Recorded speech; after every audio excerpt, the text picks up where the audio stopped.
La deuxième des choses que David nous apprend pour connaître la percée avec Dieu, c'est être courageux.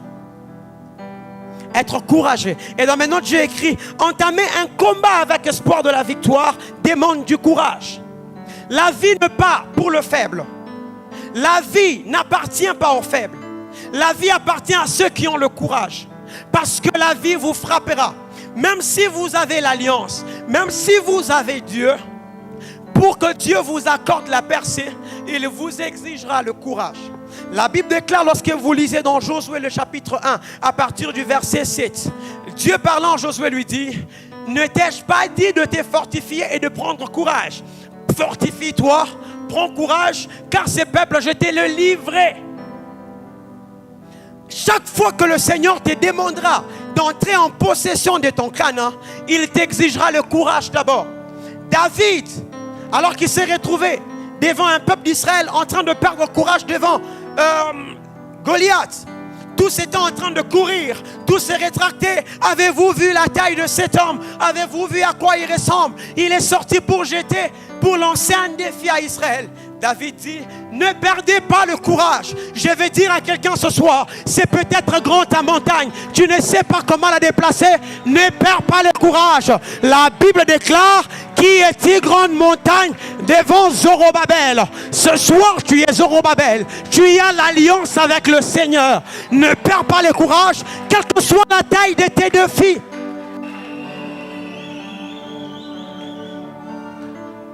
Nul ne peut hériter avec Dieu s'il n'a pas le courage.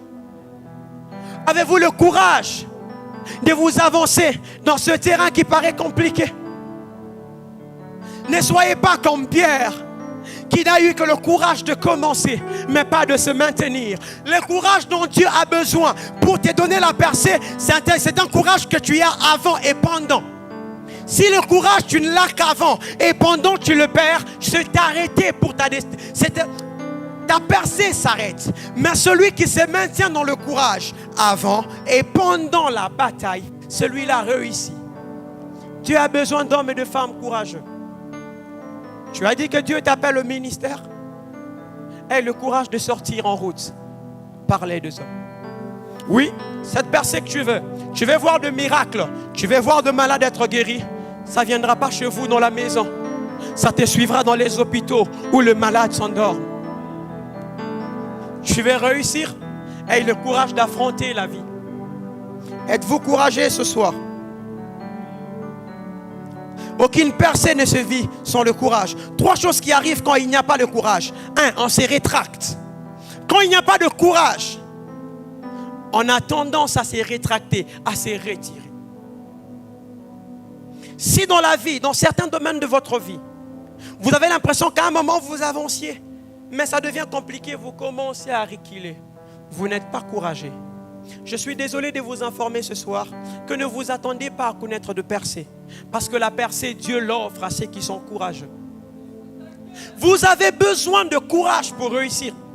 Vous avez besoin de courage pour aller loin dans la vie. Vous avez besoin de courage pour oser prier. Vous avez besoin de courage pour oser parler en langue. Vous avez besoin de courage pour oser chanter. Vous avez besoin de courage pour oser prêcher. Vous avez besoin de courage pour oser imposer le main aux malades. Vous avez besoin de courage pour aller dans ces centres et passer ces examens. Vous avez besoin de courage pour aller à l'université et étudier.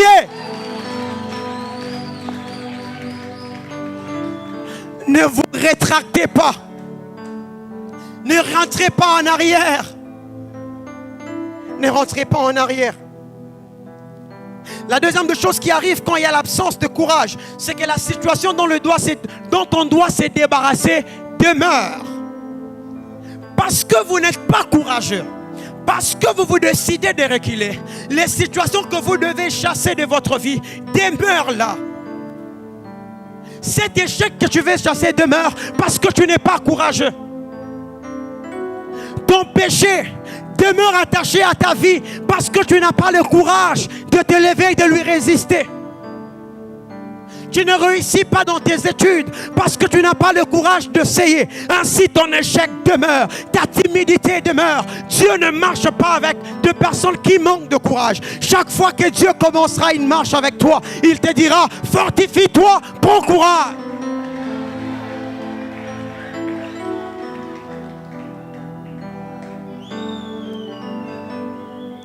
Ces choses-là sont arrivées pour nous servir d'exemple. S'il lui a fallu du courage pour réussir, il t'en faut à toi aussi pour réussir. La troisième des choses, quand le courage est absent, on s'empêche de vivre le miracle.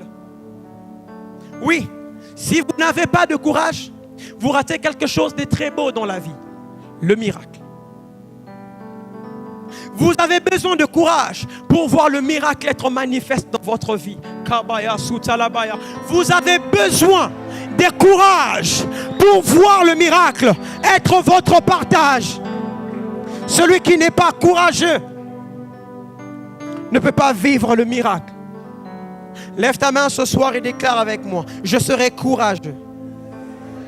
Rien ne m'empêchera d'être courageux. Quelle que soit la taille de défi, j'aurai le courage. Je ne baisserai pas le bras. Amen.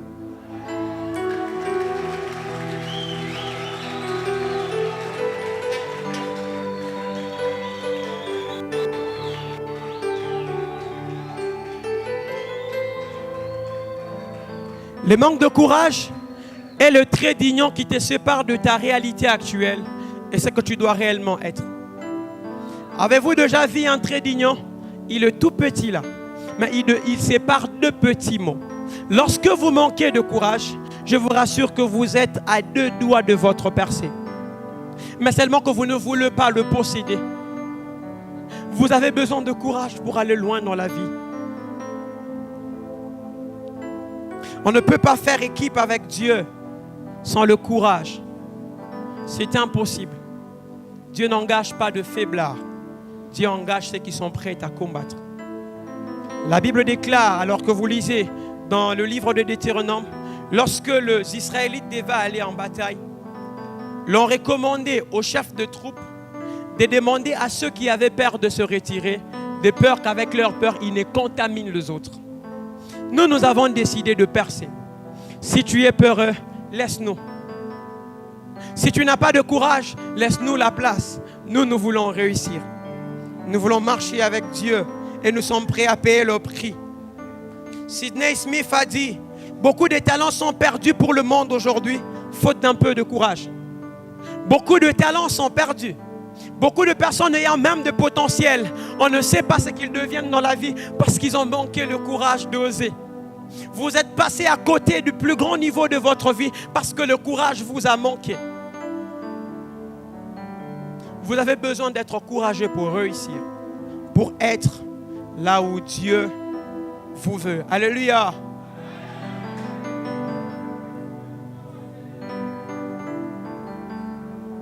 La troisième des choses importantes, si vous le faites pour nous déranger, en tout cas vous ne nous aidez pas. Nous sommes dans la maison du Seigneur et nous devons de craindre le Seigneur.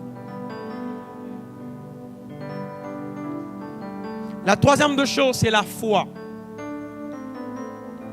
La Bible dit que la foi est une ferme assurance